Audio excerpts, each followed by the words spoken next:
Hey, this is Laurel Shimer, and I'm here to take you on a tour of my Edgewood Secrets iPhone app. Edgewood Secrets is the story of a unique nature preserve 30 miles south of San Francisco, California, just off the 280 freeway in San Carlos. Use this app to enhance park resources, explore the unique habitats of this 467-acre wilderness refuge, and find your own secret places within Edgewood. I created this tutorial because I didn't want you to miss any of the story that I'd written about Edgewood Nature Preserve. That story is a combination of my own stories, experiences that I've had hiking in the preserve, and also stories that I've been told by other docents and people that just hike in Edgewood a lot and have things to say about it. Now, I mentioned that I just don't want you to miss anything in the app. Of course, everything there seems super obvious to me, so it's hard to imagine it wouldn't be to someone else. Isn't that always the way with technology? It's really obvious to anybody who already knows how to use it. Or, as they say around here, it's intuitive once you know how it works. To get Edgewood Secrets for your iPhone, visit the Apple App Store. This app was designed and tested to run under iOS 7. And did you notice it's free? You can't do better on that price. Once you've installed the app, and launch Edgewood Secrets by clicking on the rainbow image on your phone. And by the way, I took this photo on the lower Ridgeview Trail. What comes up? A list of Edgewood secret places. Now, there are several places that are some of my favorite secret places to share. And there are details about each one of these places if you click on the title or you click on the little disclosure arrow on the side. But there are other things that you can use in this app. And you'll notice down here in the tab bar, we have this little diary that says Edgewood Secrets. That's where we are right now, Edgewood Secrets, Edgewood Secrets. And we also have, in the tab bar, we have the Know-It-All tab. If we click on that, we get information that this is the stuff the cool people know. The in the know, know-it-all, things about the area, the history, things that people need to know they don't want to do, going off trail, bringing their dog. We have information and stories about the geology and wildflowers of the area, which those are not just because, oh, it sounded like a good idea to put that in. Geology and wildflowers are really significant in this preserve. And as a matter of fact, without the specialized geology in the preserve, we wouldn't have the kind of wildflower bloom that we have. And wildflowers are a big reason that people come to this preserve. We have things to watch out for. We have information about a special butterfly called the Bay Checkerspot butterfly. And her history is tied up with the history of the preserve. So that's something you'll want to know about. We also have know before you go information. I wrote about the fact that restrooms are limited. You might laugh, but there are places where there's only one main bathroom here. And then there's some bathrooms that are open when the Ed Center's open. But the Ed Center is all volunteer labor, so it's not open all the time. And on the Kenyatta roadside, there are no bathrooms. So don't you think that's important to know before you go? I do. Then there's information about cell phone receptions.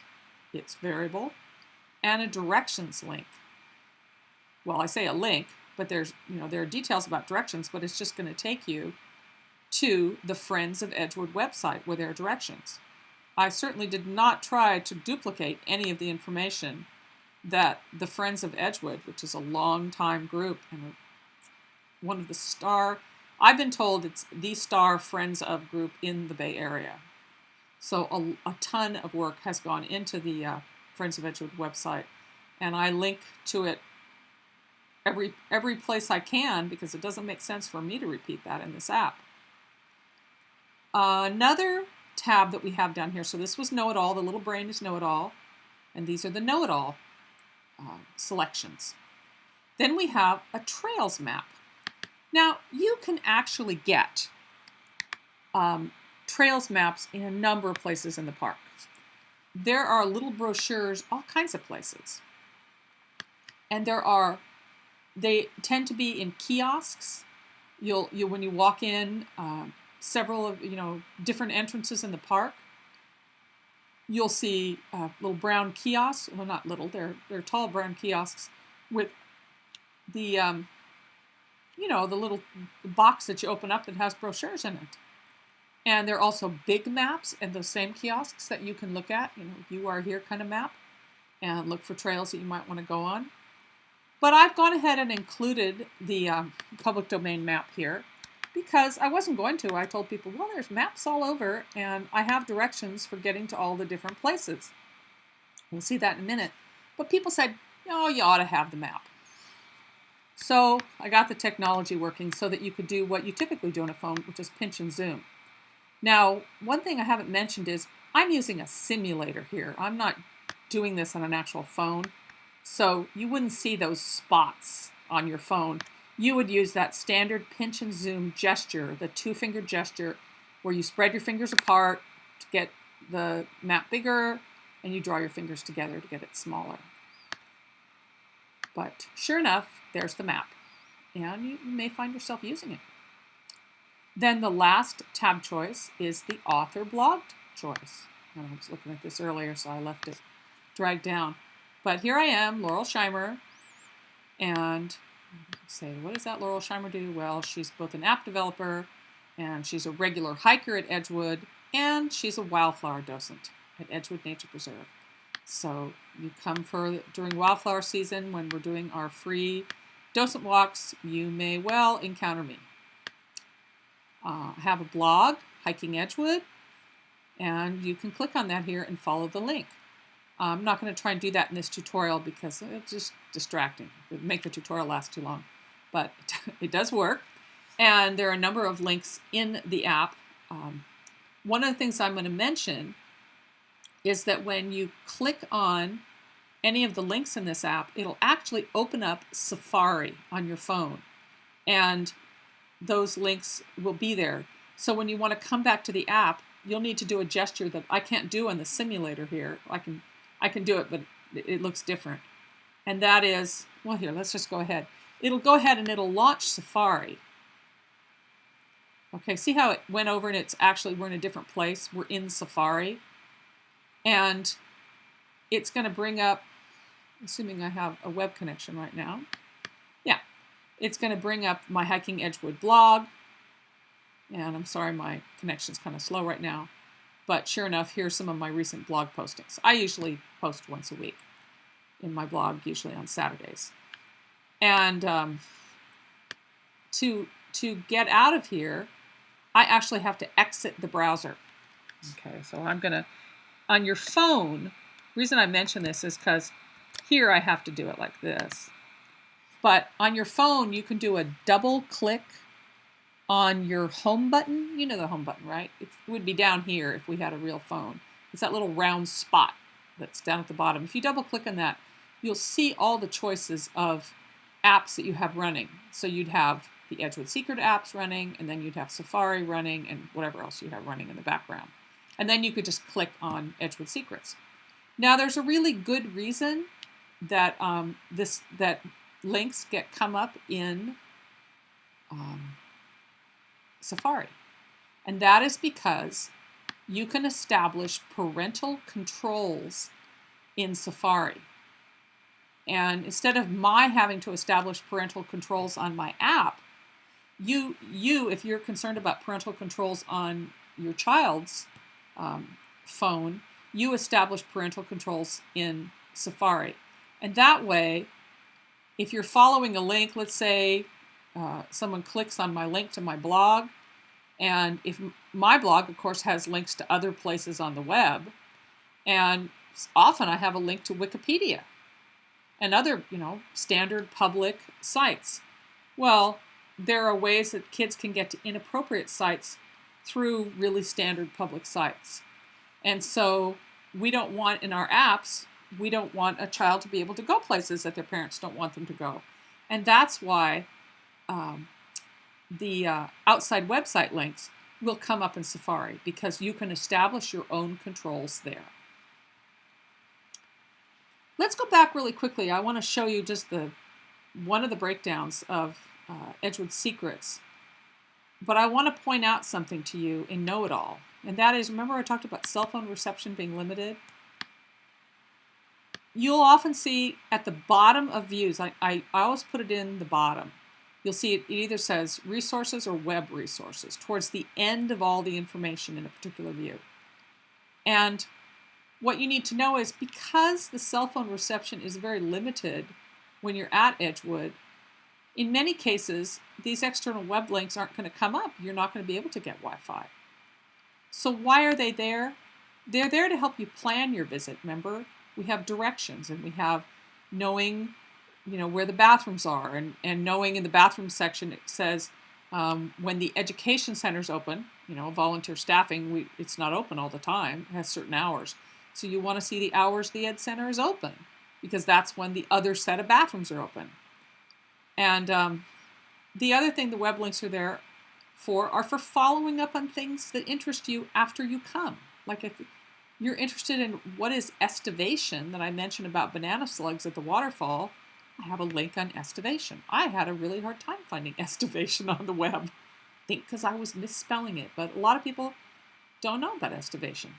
So those kind of links are at the ends of things. And you're not going to be walking down the path wanting to follow up on links anyway. I must admit, I know a few places in the preserve where I can get cell phone reception. I know where they are because I hike there a lot. And I must admit, we have a really good wildflower link up. When I say we, I mean Friends of Edgewood has a really good, it's called Photos. You click on the Photos link, and I'm sure I have it in wildflowers here. And I have several times brought up the Photos link and stood there putting in, it's yellow, it's blooming between March and April, and it's in the meadows, and let me see all the options. And this is what I'll do. I'll actually search Edgewood plant photos by season, name, color. You don't have to have all that information. So I'll put in the season and the color, And several times I have found something. Oh, that's right. Oh, that's slender cottonweed. Oh, that's right. That's cat's ears. So there are places it works, but, it's not necessarily mobile friendly. It's good to know you might be able to do it. But in general, I was hiking there with a friend the other day, and we looked up a couple flowers, but we didn't want to spend our whole hike looking up flowers. We don't even get out our books and look stuff up. We want to be hiking. So it's good to know that. Just briefly, we're back at Edgewood Secrets. Remember, I just clicked on this tab. I was in Know It All. I clicked on Edgewood Secrets. The basic layout of these details. So the waterfall, seasonal information. If it's a seasonal thing, you'll see something in red. Several places, there's nothing seasonal about them. Directions. Remember I mentioned I don't think you need a map? Well, that's because I like word directions. A lot of us like word directions. I like the kind of directions somebody who's been there before can tell you. So you notice I talk about going from the parking lot along the Sylvan Trail. If I want to, I can go back to my map and say, oh, the parking lot along Sylvan Trail. Okay. So I can use my map in conjunction with these. I just clicked on the tab bar between secret places and the trails map. And so I have these directions like a regular person would give you, word directions. What else do I have? Natural history. Now this really varies. Sometimes it's information about plants. One of the significant things about the waterfall is that we have all 5 varieties of ferns here. And people like to learn those different ferns because they're really basic to the area. You notice I talk about in the dry season, it's in red. Why? Because that has to do with it being seasonal. Seasonal stuff is in red. And here we talk about estivating banana slugs. That, what's happening in the dry season? The banana slugs may be estivating down below the waterfall. And then, of course, as I often do, I talk about why it's important to stay on trail. It's not just because it's a law, although there's a reason it's a law in this preserve, but because this is a really fragile ecosystem, and it makes a huge difference when people go off the trail. And you notice we have those web resources here. We have these links. I can almost guarantee you that at the waterfall, okay, maybe you can get cell phone reception there, but I can't. And so very likely these would be things you'd follow up on another time when you're back home or you're in some coffee shop or something, okay? Each one of these places has detail. It's not always the same kind of detail. Sometimes it's information about plants. Sometimes Handley Rock looks like a place where pirates would go to me. It looks like Never Never Land. You need to know that you can't get there from the park, but a lot of people don't know about Handley Rock until they go to the park. I'd never heard of it because it's one of these places that's kind of hidden away in Redwood City, but you could see it from the park. People find that intriguing, so I have a link in there. How do you get to it? A lot of rock climbers go there. Other people go there as well. Land of the Hemiparasites. Now these names are names that all the docents use. Some of these are my own names. Land of the Hemiparasites, that's my name. But what I learned about it, those are stories that I've learned from other docents. Deer Meadow, my own name, my own observations. So the story of Deer Meadow is one that I have because I go there a lot. It's a place where I tend to see deer and a certain time of day that I see them. Inspiration Heights, everybody calls it Inspiration Heights. You notice no red seasonal information because Inspiration Heights, the story's similar all year long. Not that you won't see different things, but Rattler Ridge, that's my own name. Place I've seen rattlesnakes several times. Other docents see rattlesnakes in other places. You might go on a wildflower walk and be told, there's Rattlesnake Rock. And you'll say, is that the place in Laurel's app? No, Rattlesnake Rock is a different place where other people tend to see rattlesnakes. I've just had good luck seeing them in Rattler Ridge. It's not really called Rattler Ridge, but I give you the trails to get to where I've seen them. Bluebird Meadow, again, that's my own name for a place I typically see bluebirds. We have a number of nesting boxes in the park, and we talk about this. I talk about this in this disclosure. If you click on this disclosure. Cottontail Club, my own story, my own name, my own observations. Frog Pond, that's docent story. I learned about that from other docents. Jackrabbit Junction, again, my own experiences, seeing jackrabbits and times of year that I tend to see them and what their crazy behavior is, basically during mating season, and how that kind of a story. Mountain lion leap, okay, nobody's ever seen a mountain lion in Edgewood. We all would like to see them, but nobody's ever seen one, and I believe that the Puma Project they tend to know the territory of the mountain lions in the area. And we know that there is a mountain lion that occasionally hunts through during the night, I believe. Well, of course, they are nocturnal and crepuscular. And so crepuscular, of course, animals that are active at dawn and dusk, and nocturnal, active during the night. But there's never been a confirmed sighting of a mountain lion. Nor would a mountain lion, according to the Felidae Project, I went to a talk there. Mountain lions don't really tend to have this kind of behavior. This is an illustration that I created because this big, beautiful hunk of serpentine rock on the Clarkia Trail, I just always think it looks like a Hollywood movie. It looks like a place to me a mountain lion should leap down from. In point of fact, it's not typical mountain lion behavior at all. So this is in here because of my own stories, my own imagination about mountain lions leaping down, and also to make a point because people see the signs and they're concerned. Will I see a mountain lion? Would it jump down on me? We would just hope to see a mountain lion, but nobody ever has. That's the app. I think I mentioned that I have an email you can just click on.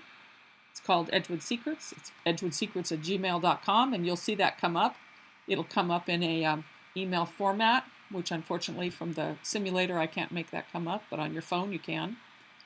And I hope that you'll send me email and tell me what you like about using the app. Remember, after you've downloaded it, it's got a little rainbow. Look for the rainbow and you'll find Edgewood Secrets.